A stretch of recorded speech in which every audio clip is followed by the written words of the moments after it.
Hello aspirants, welcome to my YouTube channel Wings of UPSC.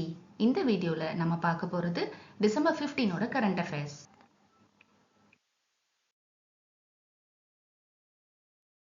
So first update, fertilizer transportation through railways. Indian railways first இப்போ என்ன பண்ணியிருக்காங்கன்னா ஃபர்டிலைசரை கிட்டத்தட்ட 17,000 ரேக்ஸில் load பண்ணி அனுப்பியிருந்திருக்காங்க. இது வந்து நம்ம நவம்பர் 30th வரைக்கும் கேல்குலேட் பண்ண கேல்குலேஷன்ஸோடைய ஒரு கேல்குலேஷன் தான் இது. ஸோ இது வந்து ஏன் ஃபர்டிலைசர் நம்ம ரொம்ப இம்பார்ட்டண்ட்டாக ஸ்ட்ரெஸ் பண்ணி சொல்கிறோம் அப்படின்னா இது ஃபார்மர்ஸ்க்கு ரொம்ப முக்கியமான ஒரு டெவலப்மெண்ட்டாக இருக்க போகுது. லாஸ்ட் இயர் இதே டைம், அதாவது November 30th last year compare பண்ணும்போது இந்த டிரான்ஸ்போர்ட்டேஷனுடைய ஸ்டாட்டிஸ்டிக்ஸ் வந்து கிட்டத்தட்ட 11.7% அதிகம் அப்படின்னு சொல்லியிருக்காங்க. ஸோ இந்தியன் ரயில்வேஸ் பற்றின அப்டேட் நம்ம நேற்றே ஒன்று பார்த்துருந்தோம்.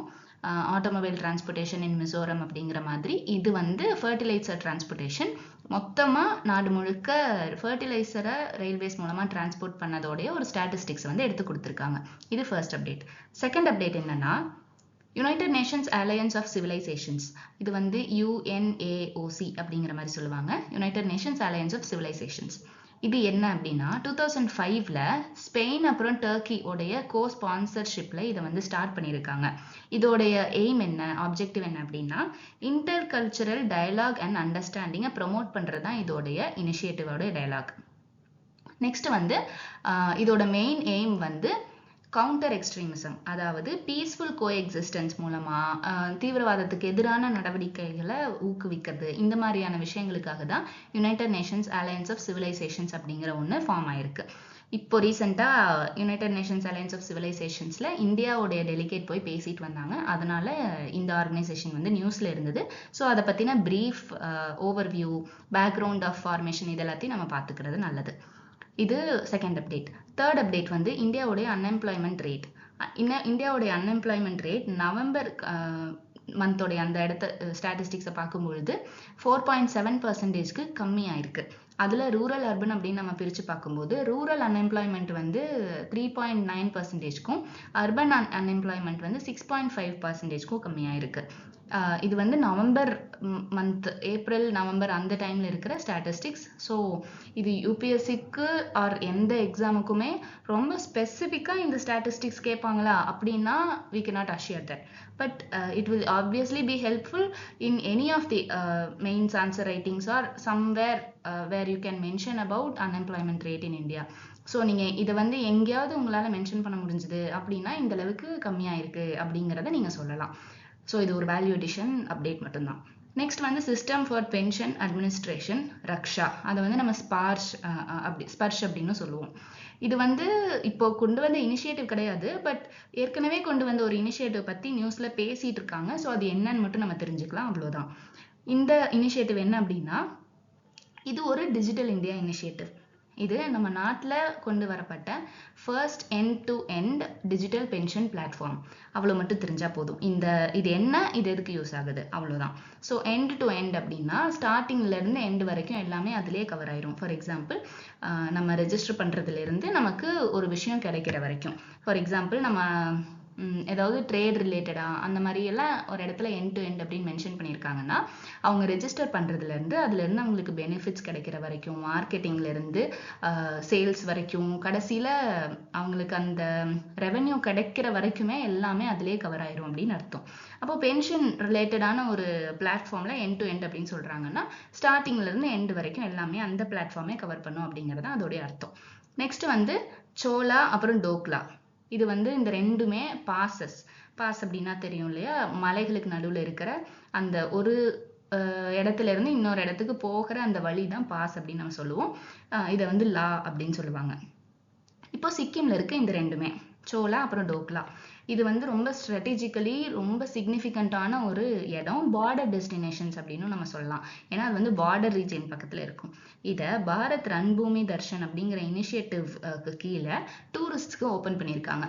பாரத் ரன்பூமி தர்ஷன் அப்படின்னா ஃபர்ஸ்ட் என்னன்னா நம்ம நாட்டில் சுதந்திரம் கிடைத்த காலத்திலிருந்து இப்போ வரைக்கும் சில முக்கியமான ஸ்ட்ராட்டஜிக்கலி இம்பார்ட்டண்ட்டான இடம் வந்து இருக்கும்.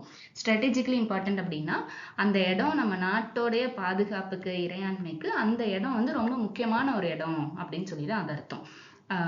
அது அந்த ஒரு குறிப்பிட்ட இடத்து மையப்படுத்தி நிறைய ஜியோபாலிட்டிக்கல் ஈவெண்ட்ஸ் நடக்கலாம். அப்படி இல்லாட்டி அந்த ஒரு இடத்துக்கு ஒரு த்ரெட் வருது அப்படின்னா அது மொத்த நாட்டையுமே பாதிக்கிற மாதிரி அந்த மாதிரி இருக்கிற இடத்த தான் நம்ம ஸ்ட்ராட்டஜிக்கலி இம்பார்ட்டன்ட் அப்படின்னு சொல்லுவோம். ஸோ இந்த 2 பிளேசஸ் சோலா அப்புறம் டோக்லா இதுவுமே நம்மளுடைய ஹிஸ்ட்ரி ரிலேட்டடாக பார்க்கும்பொழுது அந்த ஏரியாஸ்ல நிறைய போர்லாம் நடந்திருக்கு. ஸோ பாரத் ரன்பூமி தர்ஷன் அப்படின்னா ரன்பூமி அப்படின்னா போர்க்களம். ஸோ நம்ம மினிஸ்ட்ரி ஆஃப் டிஃபென்ஸும் மற்ற மினிஸ்ட்ரி லைக் டூரிசம் அந்த மாதிரி இருக்கவங்களும் சேர்ந்து என்ன பண்றாங்கன்னா நம்ம நாட்டுல இந்த மாதிரி நம்ம படை வீரர்களோட வீரத்தை பிரதிபலிக்கிற மாதிரி இருக்கிறது, அப்புறம் நம்ம நாட்டை காப்பாத்துறதுக்காக நிறைய தியாகம் பண்ணவங்க போர் பண்ண இடத்துல ஒரு முக்கியமான இப்போ கார்கில்லாம் அந்த மாதிரி சொல்லலாம். கார்கில் அப்படிங்கிறது ஒரு முக்கியமான ஒரு பிளேஸ்ல ஒரு முக்கியமான ஒரு இன்சிடென்ட் நடந்த ஒரு இடம் கார்கில் வார். ஸோ இந்த மாதிரி இருக்கிற பிளேசஸ் வந்து டூரிஸ்ட்க்கு ஓப்பன் பண்ணி நம்ம நாட்டோடைய பாதுகாப்பு படை வீரர்களுடைய தியாகத்தை வந்து காமிக்கிற மாதிரியான ஒரு இனிஷியேட்டிவ் தான் பாரத் ரன்பூமி தர்ஷன். ஸோ அந்த இடத்துல சில பிளேசஸ் அந்த இனிஷியேட்டிவ் கீழே சில பிளேசஸ் வந்து ஆட் பண்ணிட்டே இருப்பாங்க. அதுல ஆட் பண்ணப்பட்டது தான் சோலா அப்புறம் டோக்லா. நெக்ஸ்ட் அப்டேட் வந்து துருவா 64. துருவா 64 என்ன அப்படிங்கிறது மட்டும் தெரிஞ்சா போதும். இது வந்து இந்தியாவுடைய ஃபர்ஸ்ட் இண்டிஜினஸ் 64-பிட் மைக்ரோ ப்ராசஸர். இது வந்து என்னன்னா ஏற்கனவே நம்ம கிட்ட இண்டிஜினஸ் மைக்ரோ ப்ராசஸர்ஸ் இருக்கு, பட் இது வந்து 64-பிட் அப்படிங்கிறதா இங்க விஷயம். ஸோ இது மட்டும் தெரிஞ்சா போதும். நெக்ஸ்ட் வந்து சில முக்கியமான அப்டேட்ஸ். இது நம்ம ஃப்ரீக்வெண்ட்டாக இதோடைய அப்டேட்ஸ் வந்து வந்துட்டே தான் இருக்க போகுது. இருந்தாலும் ஓகே, நம்ம நியூஸில் வந்திருக்கு என்ன நடந்திருக்கு அப்படிங்கிறத ஒரு ஒன்லைனர் மாதிரி தெரிஞ்சுக்கிட்டா பின்னாடி அந்த அப்டேட்ஸ் வரும்போது just we can add all those updates. நம்ம அது வர ஜஸ்ட் அப்டேட் பண்ணால் மட்டும் போதும். ஃபர்ஸ்ட் ஒன் வந்து sustainable harnessing and advancement of nuclear energy for transforming India bill 2025. இது வந்து இன்ட்ரடியூஸ் பண்ணியிருக்காங்க. இது வந்து டிசம்பர் 15ஓட கரண்ட் அஃபேர்ஸ். ஸோ இது வந்து இன்ட்ரடியூஸ் பண்ணியிருக்காங்கிற விஷயம் மட்டும் இப்போ தெரிஞ்சால் போதும். அந்த பில் பாஸ் ஆனதுக்கப்புறமா அதோடைய டீட்டெயில்ஸ் என்ன அப்படிங்கிறத நம்ம அப்போ எடுத்து அப்டேட் பண்ணிக்கலாம். இது ஃபர்ஸ்ட் ஒன். செகண்ட் வந்து ராஜ்குமார் கோயல் அப்படிங்கிறவர் சீஃப் இன்ஃபர்மேஷன் கமிஷனரா ஓத் எடுத்திருக்காங்க. அந்த ஓத்தை வந்து அட்மினிஸ்டர் பண்ணது நம்ம பிரசிடென்ட் திரௌபதி முர்மு மேடம் வந்து அதை அட்மினிஸ்டர் பண்ணியிருக்காங்க. ஸோ லைக் கான்ஸ்டியூஷனல் நான் கான்ஸ்டியூஷனல் பாடிஸ்ல யார் வந்து ஓத் அட்மினிஸ்டர் பண்றது அது பத்தின சில கொஸ்டின்ஸ் வந்து நம்ம ப்ரீவியஸ் இயர் கொஸ்டின்ஸ்ல வந்திருக்கும் இல்லையா. ஸோ இந்த மாதிரி நம்ம கரண்ட் அஃபேர்ஸ் அப்டேட் வரும்போதே அதை நோட் பண்ணி வச்சுட்டோம்னா பாலிட்டி ரிலேட்டட் கொஸ்டின்ஸ்க்கு வந்து கொஞ்சம் ஈஸியா இருக்குங்கிறனால இது கொடுத்துருக்கேன். நெக்ஸ்ட் அப்டேட் வந்து இந்தியா ஸ்குவாஷ் வேர்ல்ட் கப் 2025ல நம்ம ஃபர்ஸ்ட் டைம் வின் பண்ணியிருக்கோம். இதுவும் ஒரு ஸ்போர்ட்ஸ் ரிலேட்டட் அப்டேட்.